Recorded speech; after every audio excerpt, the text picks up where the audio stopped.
Olá pessoal, tudo bem com vocês? Estamos aqui para mais uma aula de História, semana número 2 do nosso distanciamento social. Aqui é a professora Luciana que está falando com vocês. Anotem aí, né, as regras para nossas aulas de hoje, as orientações.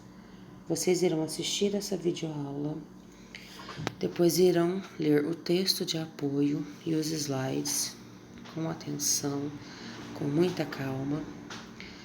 Vão entrar no plantão na quinta-feira próxima, dia 14, entre 7 e 19 horas, para sanar as dúvidas que vocês tiverem, ou comigo, ou com o Lucas, ou com José Aparecido, ok?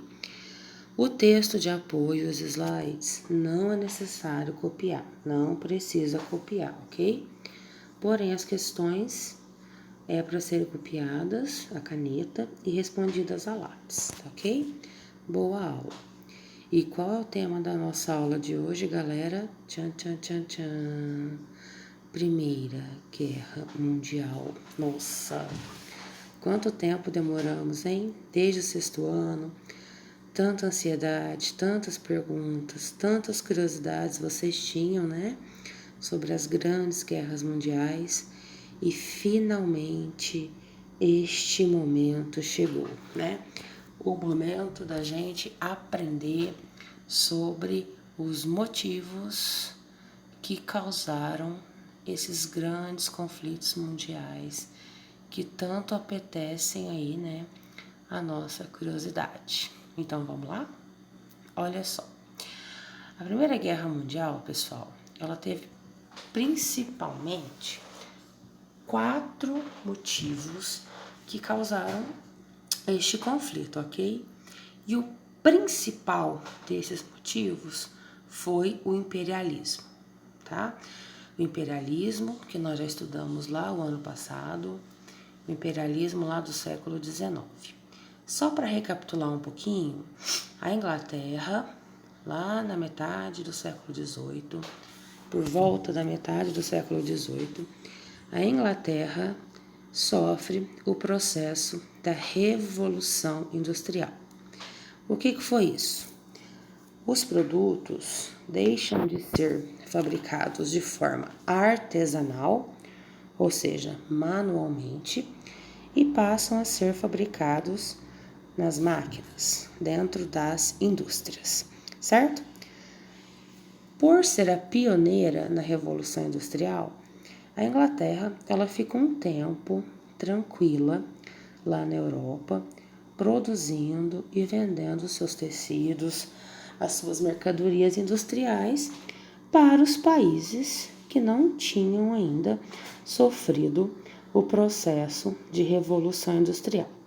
Porém, assim que Napoleão Bonaparte entra no poder lá na França, assim que a Revolução Francesa acaba, a França também começa a sofrer a Revolução Industrial. Depois vem Bélgica, depois vem Espanha, depois vem Portugal e, por último, ali na Europa Ocidental, a Alemanha, tá? Quando todos esses países passam a ter indústrias, quando todos esses países passam a produzir mercadorias industriais, os mercados ali da Europa, eles ficam saturados. O que é isso? Já não tem mais gente para comprar tanta mercadoria produzida, tá? A Inglaterra, ela vai vender para a França? Não, porque a França já tinha indústria, tá? A França vai vender para a Inglaterra? Não. Vai vender para a Bélgica? Não, não vai, né? Ah, professora, mas esses países aí não podiam vender suas mercadorias aqui na América? Também não, tá? Porque os Estados Unidos, também no século XIX, tinham criado uma doutrina, né, chamada Doutrina Monroe, em que o presidente James Monroe, ele prometeu receber com hostilidade militar qualquer potência europeia que viesse para a América tentar estabelecer mercados para as mercadorias industriais. É aí, pessoal, que as potências industriais europeias partem para colonizar, para dominar a África e a Ásia, tá? Este processo de domínio, de colonização da África e da Ásia é o que nós chamamos de imperialismo, tá? Ele ocorre no século XIX e esses países aí da Europa continental, essas potências industriais, utilizam como justificativa o fato deles serem industrializados, civilizados, brancos e pertencentes a uma raça superior e assim podendo, né, dominar tanto os africanos quanto os asiáticos. Só que tem um detalhinho aí, pessoal, ó. Lembra que eu falei para vocês que a Alemanha foi um dos últimos países a se industrializar lá na primeira fase da Revolução Industrial? Pois é. Por que isso ocorreu? Porque até 1871 a Alemanha ainda não era um país unificado, tá? A Alemanha era uma série de estados independentes. Quando a Alemanha se unifica, que ela vai entrar na corrida imperialista, ela chega por último e fica com as piores, menores partes da África e da Ásia. E o povo alemão, eles eram ainda são ultranacionalistas, certo? E eles ficaram indignados com essa questão aí, né? E passaram a pressionar principalmente a Inglaterra e a França para que a Alemanha tivessem mais territórios aí na África e na Ásia, ok? Então, um dos principais e o motivo número 1 que causou a Primeira Guerra Mundial foi o imperialismo, tá? Por quê? Porque a Alemanha se sentiu prejudicada aí na corrida colonial de conquista da África e da Ásia, certo? O segundo motivo, tá, foram os nacionalismos. O que é nacionalismo? É quando um indivíduo, uma nação, vai defender aquela nação até a última gota de sangue, tá? Ele vai achar que a sua nação é superior e que ela merece um lugar de destaque aí para sempre na humanidade. Quais foram os 3 movimentos nacionalistas que participaram aí da geração da Primeira Guerra Mundial? O pan-germanismo na Alemanha, o revanchismo francês na França e o pan-eslavismo encabeçado aí pela Rússia, pelo Império Russo na época, tá? O que era o pan-germanismo, pessoal? Como eu já falei para vocês, os alemães, por serem descendentes da raça ariana, eles se sentiam assim superiores aos demais povos, tanto os europeus quanto aos africanos, aos hispânicos, aos latinos, né, etc. E tal. Então eles defendiam dentro do pan-germanismo que os alemães mereciam ter mais territórios, tanto dentro da Europa quanto na África e na Ásia, tá? E que a Alemanha merecia exercer uma hegemonia na Europa. O que é hegemonia? Que eles mereciam mandar geral na Europa mesmo, tá? Isso foi criando um sentimento nos alemães que acabariam culminando aí em guerra, tá? O que é revanche? Revanche é vingança, certo? Em 1871, acaba uma guerra, tá? Entre a França e na época a Prússia. Quando acaba essa guerra, a Guerra Franco-Prussiana, a Prússia se transforma no Império Alemão, tá? A França perde. E para a França essa derrota foi muito humilhante. Por quê? Porque o armistício foi assinado dentro da galeria de espelhos do Palácio de Versalhes. Eu não sei se vocês vão lembrar, o Palácio de Versalhes ele foi construído lá pelo rei Luís XIV, lá no século XVII, né? O monarca absolutista Luís XIV. E o Palácio de Versalhes é um grande símbolo nacionalista para a França. E esse armistício, a derrota na Guerra Franco-Prussiana, que viria a ser a Alemanha mais para frente, foi assinado dentro do Palácio de Versalhes. E além disso, a França perde uma região chamada Alsácia e Lorena, que eu já vou explicar um pouquinho no próximo slide para vocês o que é a Alsácia e Lorena. O pan-eslavismo, pessoal, é outro tipo de nacionalismo defendido pela Rússia, que na época também era um império, tá? E o monarca russo tinha o título de czar, tá?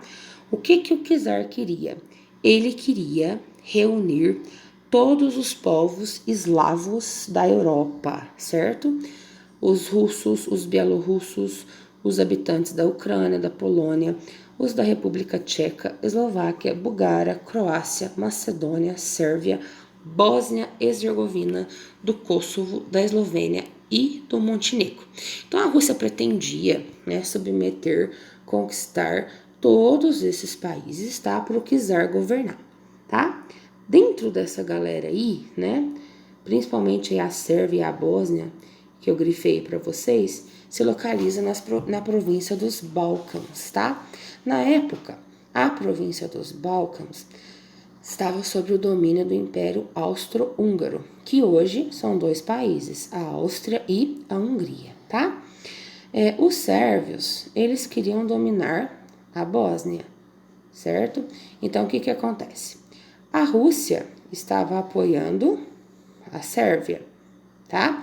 E o Império Austro-Húngaro estava apoiando a Bósnia. Juntou, pessoal, o imperialismo, tá? Que já criou tensões entre a Alemanha, França e Inglaterra. Junta esses nacionalismos, né? Que começou a criar mais tensões ainda, né? Entre esses mesmos países, adicionando outros países ainda. Olha aqui, vou mostrar para vocês, ó. A Alsácia e a Lorena, essa região aqui, grifada de verde, que fica entre a Alemanha. A Alemanha aqui tá como Reino de Prússia e Baviera, tá? Aqui na época, nesse mapa aqui, a Alemanha ainda não era um país unificado. A Alsácia-Lorena é uma região de briga, de disputa histórica entre França e a Alemanha, tá? Ora, dentro da história, a Alsácia-Lorena pertence à Alemanha, ora, ela pertence à França, tá? Atualmente, ela está pertencendo à França, certo? Aqui eu mostro para vocês a província dos Balcãs e os países que fazem parte dessa província, certo? Então, nós já vimos dois motivos. O motivo número 1 para a Primeira Guerra, o imperialismo. O motivo número 2, que causa a Segunda Guerra, os nacionalismos, que eram esses países defendendo as suas nações acima dos interesses de qualquer coisa, tá? O terceiro motivo, pessoal, foi as alianças militares, tá? Para defender os seus interesses, formaram-se duas alianças militares na Europa. A Tríplice Entente, formada pela Grã-Bretanha, né, liderada pela Inglaterra, a França e o Império Russo. E a Tríplice Aliança, formada pela Alemanha, o Império Austro-Húngaro, a Itália e o Império Otomano, tá? A guerra seria iminente, tá? A Europa, ela havia se transformado num barril de pólvora prestes a explodir a qualquer momento, tá? E o que esses países fizeram? Essas alianças, elas garantiam que se houvesse guerra, eles iriam se apoiar mutuamente em caso de guerra, tá? E no mesmo momento, eles começaram uma corrida armamentista. Já que ia ter guerra, eles começaram a produzir armas e a treinar os seus exércitos para, né, quando começasse esse conflito. Pois bem, está claro os motivos, pessoal? O imperialismo, os nacionalismos, as alianças militares e a corrida armamentista. Briga por território, briga para defender sua nação, formação de alianças, porque ninguém sozinho ganha uma guerra, e fabricação de armas, porque sem arma e sem exército ninguém ganha uma guerra também, não é verdade? Tá?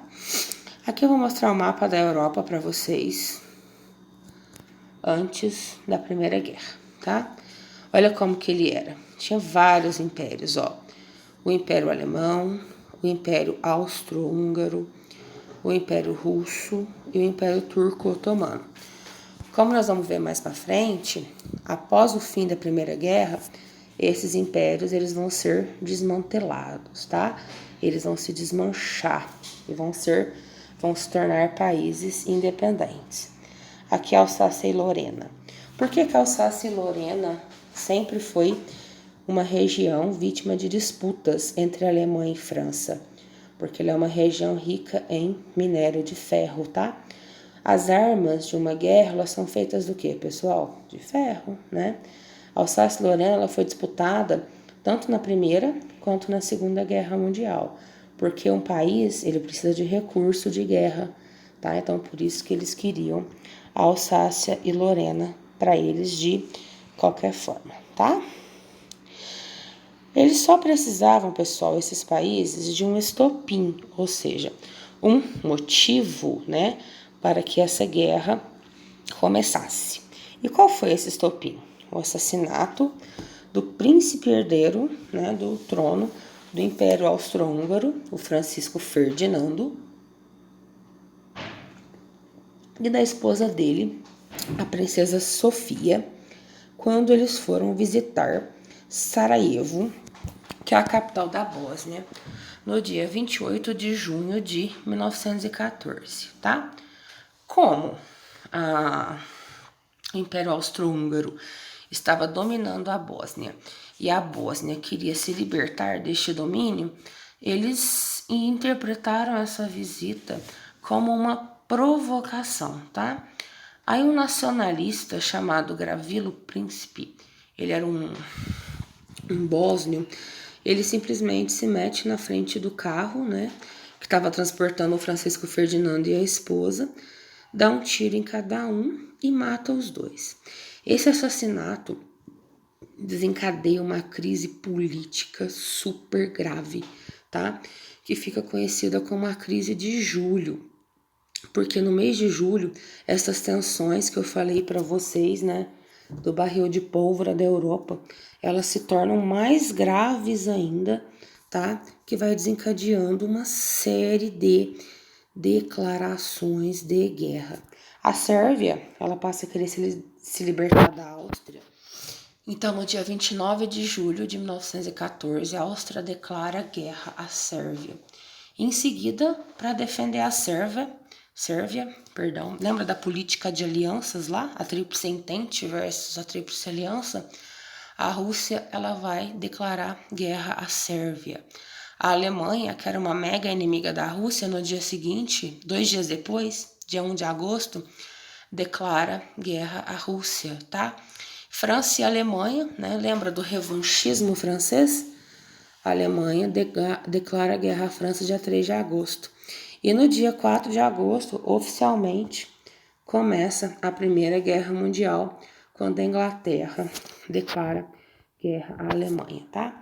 Aos poucos, que a guerra vai se tornando mundial, certo? Quando outros países vão entrando no conflito, até o Brasil participa do conflito, não lutando diretamente, tá? Mas mandando uniformes para os soldados, botas, munição, esse tipo de coisa, tá certo?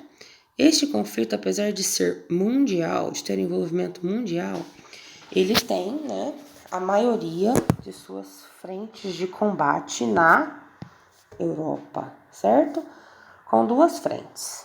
Na frente ocidental, onde os alemães lutaram contra a Inglaterra e a França, e na frente oriental, né, com as batalhas entre alemães, sérvios e russos. Também, pessoal, teve uma frente, né, de batalha lá no Oriente Médio, tá? Nas regiões que eram do domínio do Império Turco-Otomano. Os historiadores entraram em consenso e dividiram a Primeira Guerra Mundial em duas fases. A primeira fase é a guerra de movimento, que, como o próprio nome diz, os batalhões de soldados eles se movimentaram, principalmente, né, ganhando destaque o plano alemão de chegar a Paris, de invadir a França, né? Então as tropas alemãs se movimentaram para entrar na França, Só que com a falha desse plano, a guerra entra na segunda fase, né, que é a guerra de trincheiras. Trincheiras, não sei se vocês conhecem, se não conhecem, eu vou mostrar para vocês algumas fotos. Eram tipo uns corredores subterrâneos, assim, onde os soldados ficavam escondidos, esperando o exército inimigo chegar para eles lutarem entre si.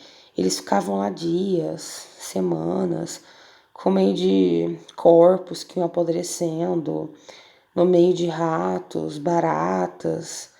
A vida nas trincheiras era um verdadeiro pesadelo, tá?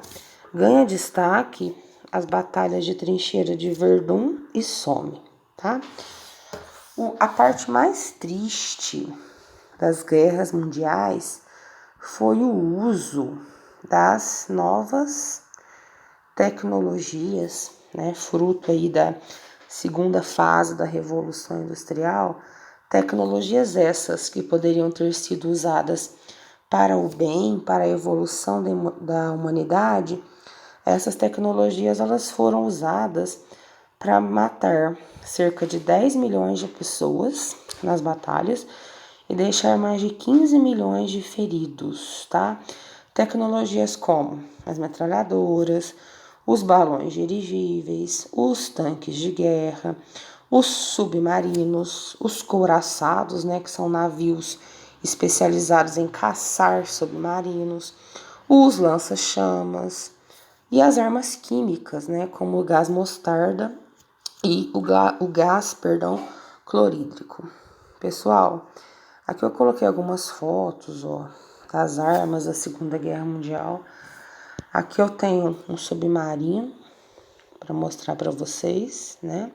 O submarino ele anda, né, submerso, como o próprio nome diz, e ele lança bomba lá de baixo para afundar os navios. Aqui soldados dentro de uma trincheira, ó, usando a metralhadora. Não tem como eu mostrar imagens para vocês dos gases tóxicos, mas aqui, ó, vocês veem soldados com as máscaras e até os cavalos usavam as máscaras porque os gases tóxicos eles matavam até em segundos. Aqui tem um tanque de guerra, todos originais da Primeira Guerra, tá? E aqui um avião, ok? Tá? Até esse momento aqui, pessoal, nós estamos em 1917 e a Alemanha, né, que era a líder da Tríplice Aliança, ela se destacava, né, vinha liderando aí a guerra. O que muda? A entrada dos Estados Unidos, certo? Por que os Estados Unidos entrou na guerra? Em primeiro lugar, porque ele tinha financiado, tá, boa parte dos recursos da Inglaterra e da França com a certeza absoluta de que Inglaterra e França iria ganhar. Só que como não estava sendo assim, eles resolveram, né, declarar guerra também contra a Alemanha. E também porque os alemães atacaram uma embarcação britânica em 1917 e matou mais de uma centena de soldados americanos dentro dessa embarcação, certo? No mesmo ano que os Estados Unidos entram, a Rússia, o império, já não era império mais, né? A Rússia sai, era Rússia já. Por quê?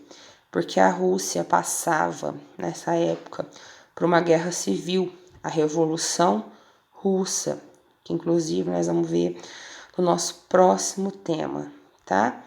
Os bolcheviques tinham tomado o poder na Rússia e tinham muita pressão popular lá para que a Rússia se retirasse suas tropas, né?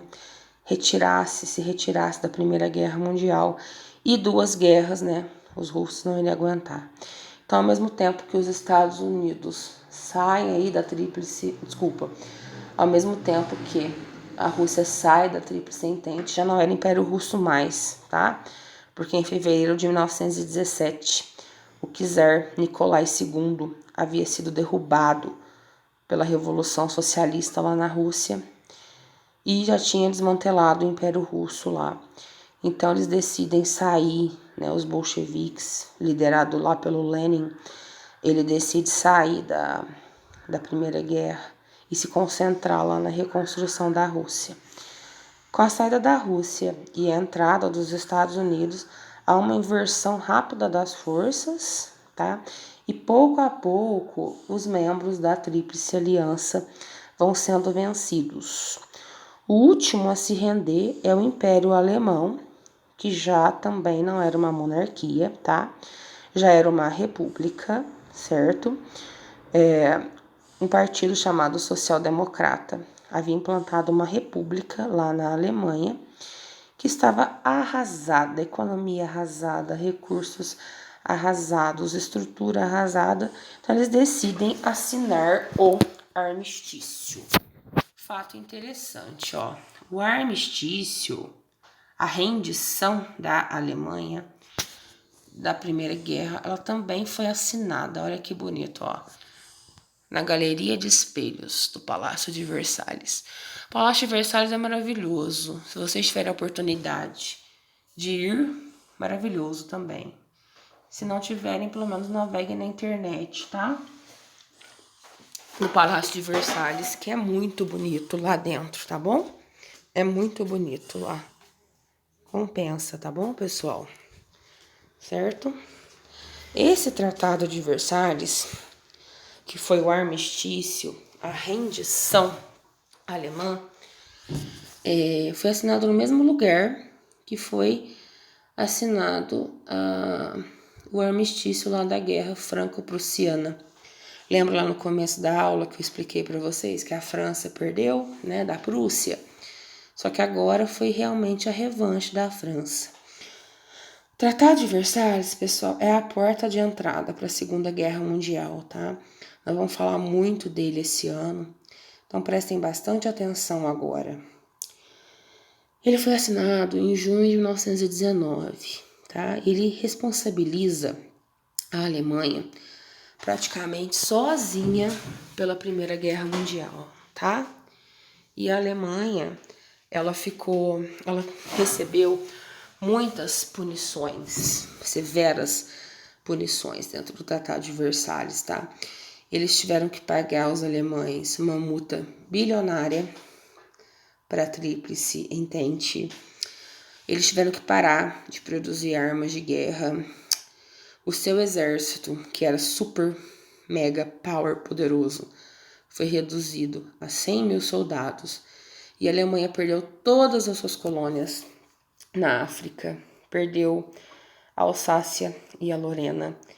E perdeu também outros territórios na Europa, tá? Esse tratado, ele fere o orgulho alemão, deixam os alemães se sentindo humilhados, tá?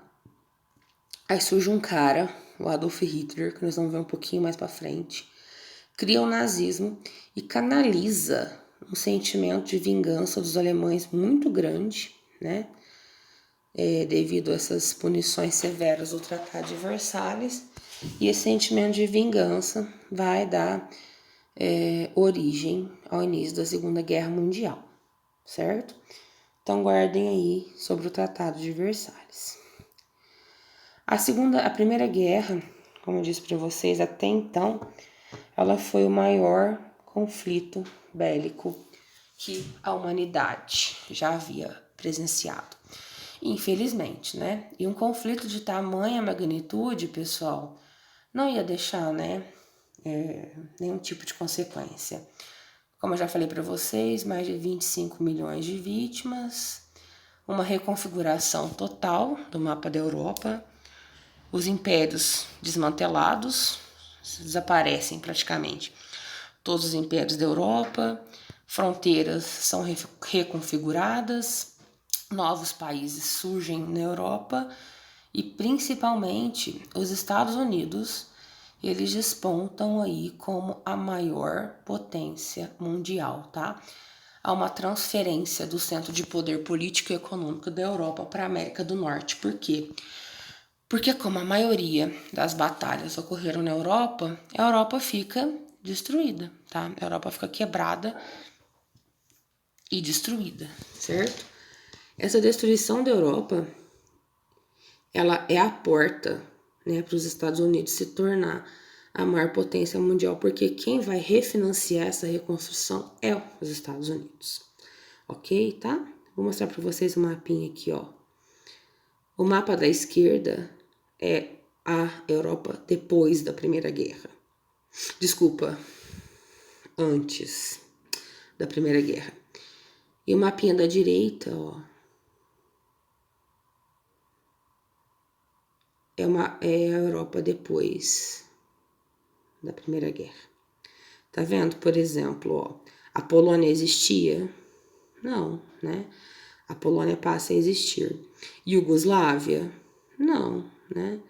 Montenegro some. Áustria-Hungria some, certo? A Rússia perde parte de seu território, se transforma em Polônia, tá? É isso que eu quero que vocês observem, ok? Bom, pessoal, deixo vocês aqui, né? Espero que vocês tenham aprendido, tenham gostado. Aguardo vocês no plantão de quinta. Um abraço e até a próxima.